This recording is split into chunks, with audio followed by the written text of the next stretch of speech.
আসসালামু আলাইকুম গাইস, আমরা চিড়িয়াখানা চলে আসছি। চিড়িয়াখানার বাইরের সাইডটা দেখতে আছেন কতটা সুন্দর। তো বাইরের সাইডে দেখার পর আমরা ভিতরে ঢুকবো। ভিতরে ঢুকে আপনার প্রথমে দেখা বলো হরিণ। হরিণ জন্য বিস্তীর্ণ জায়গা রাখছে, খোলামেলা জায়গা। সো হরিণ কিভাবে করতে আছে দেখাবো আপনাদের। সো দেখেন বাইরের সাইডটা কতটা সুন্দর। মিরপুর অবস্থিত চিড়িয়াখানাটা, মিরপুর ঢাকা।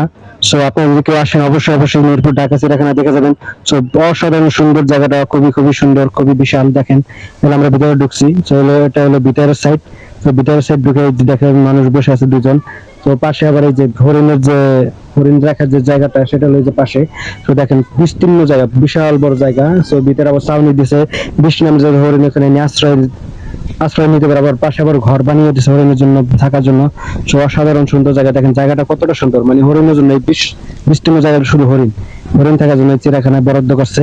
তো আপনারা দেখতে পাবেন খুবই খুবই সুন্দর, খুবই মনোরম পরিবেশ, অসাধারণ সুন্দর জায়গাটা।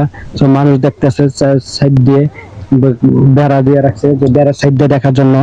সো ওই যে হরিণ দেখা যাইতেছে, দেখতে পাচ্ছেন এই হরিণের জন্য যে ঘর বানিয়ে রাখছে, পাশে ছাউনি বানিয়ে রাখছে, যদি বৃষ্টিতে তারা না ভিজে এখানে আশ্রয় নিতে পারে। ওই পাশেও আছে ঘর। সো গাছ আছে।